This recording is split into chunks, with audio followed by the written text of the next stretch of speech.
Hi, my name is Luana, and welcome to LuanaReallyHatesWaste. I made this channel for a couple of reasons: to spread the word on a topic that really bothers me, to complete my English assignment, and because I enjoy doing this.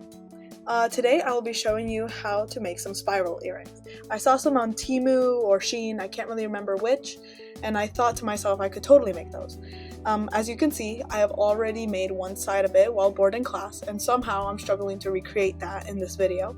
You're going to need a couple things to make these, including 2 paper clips, earring backings, and some pliers. The pliers are optional because you could use your fingers if you really wanted to. It could hurt trying to mold the paper clips into swirls though, so I recommend not using your fingers. While I struggle, I would like to talk about why I started making my own jewelry back in late 2023 to early 2024. Not wanting to spend the money I had worked so hard for, I decided to use stuff I already had to DIY jewelry and stuff like that. In the process of making my own stuff, I started reading and hearing about the fast fashion industry and why it was so harmful. This made me realize just how destructive buying from these companies really is. Its cheap prices and trendy attire attract people to their sites and encourage them to buy from them. But what most don't know is that when you use and buy from sites like Temu and Shein, you're contributing to the carbon dioxide emissions. An article on Yale Climate Connections, published in September of 2024, provides evidence that Shein has become the biggest polluter in the fashion industry. There are a couple of reasons on how this has happened. One of the reasons is the AI they use in their website. According to the article, Shein uses proprietary machine learning applications, essentially pattern identification algorithms, to measure customer preferences in real time and predict demand, which it then services with an ultra-fast supply chain. This excessive use of AI contributes to their large amounts of carbon emissions.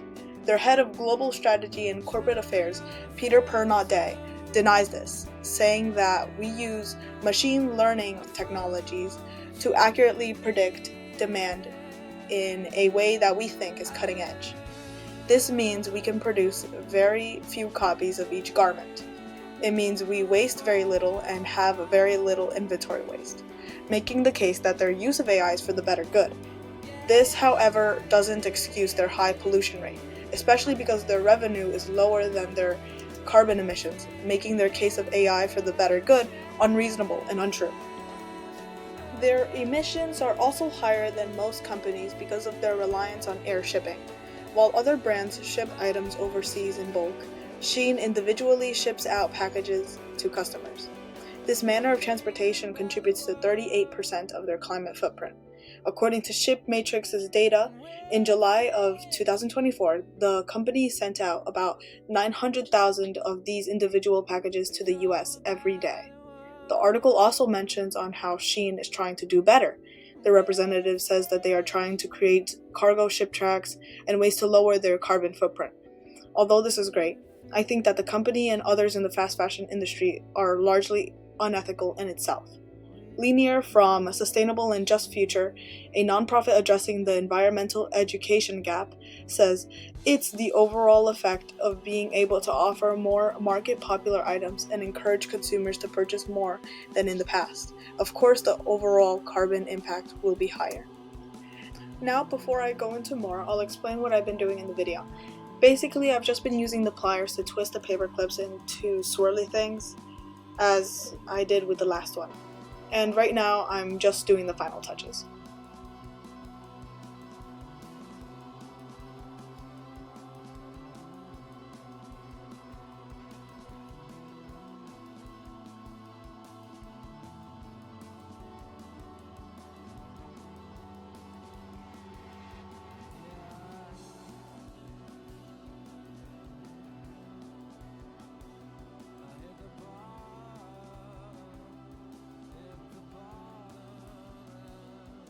Now that I have finished, all there is left to do is slide the earring backs that I'm about to pull out and put it through the opening. Since it's pretty light, but not so light it'll fall out, you really don't need one of those silicone backings, but if you want to make sure it's secure and won't fall out no matter what, you should probably use them.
Why should I stay here?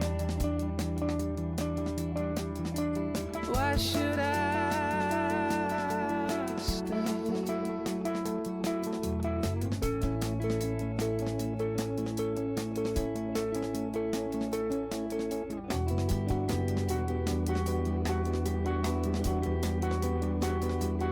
I'd be crazy not to follow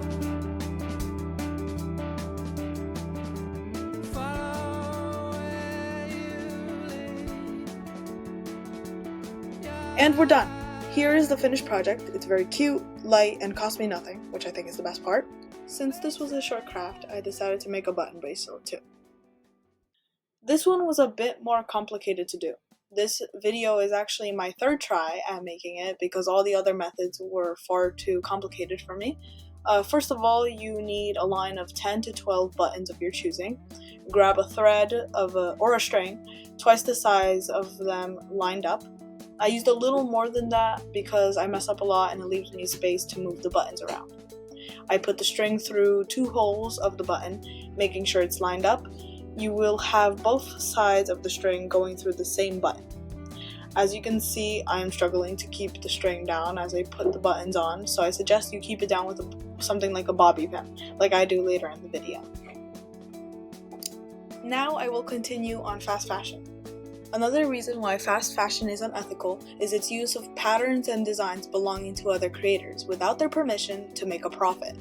Creators like Alan Gianna, who is a painter and whose artwork was wrongfully used by Shein, who put out a product with Mr. Gianna's print. Upon realizing this, Alan Gianna decided to sue Shein for infringement of copyright law. This type of case unfortunately happens a lot in the fast fashion industry. An article on Harvard Undergraduate Law Review called Fast Fashion and Intellectual Property speaks on the issue. When fast fashion brands unfairly use others' designs for lower prices, it doesn't only hurt the large companies who create those designs, but it also hurts the small, independent creators and artists. In an article by Missouri law student called Copycat Fashion, How Fast Fashion Giant Shein Continues to Steal Independent Designers' Work, I found yet another example of their blatant disrespect for creators and their work. LXI, a Nigerian fashion company that prides themselves on making clothes without machines, making sure all their clothes are handmade, had their work stolen by Shein in July of 2021, when they copied the company's sweater design, making a cheap knockoff. When the creator Elian Adid found out, she tweeted, "Tonight I feel crushed.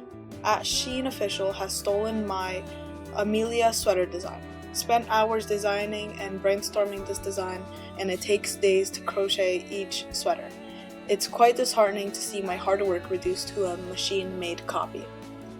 Not only does Shein use the creator's designs and makes a profit off of it, they also take away the integrity from the designs, making a product that had hard work and dedication put into it into a simple machine-made copy, taking away all artistic value these items had.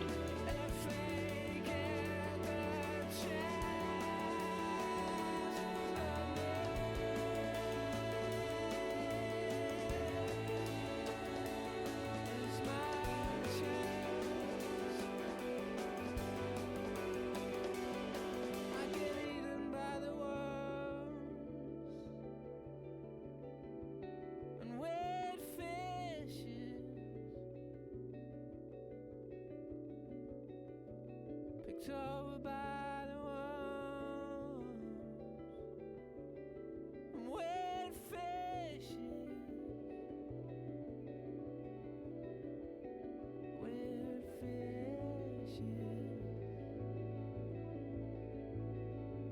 wet fishes.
This image is from when I was halfway done with the project. At this point it was 1 a.m., but that's mostly my fault for impulsively starting at 12:30, thinking it wouldn't take more than 15 minutes. Because it was so late, I forgot to take a picture of the finished project before I tied it together, but here is the final project. It came out more cuter than I thought it would. I seriously love it, especially because I'm lacking in blue jewelry, despite it being my favorite color. Thank you so much for listening. Please check out my blog in the description below, where I post the scripts of these videos and I even go into more depth on these issues. Remember to like and subscribe if you want to see more. Bye!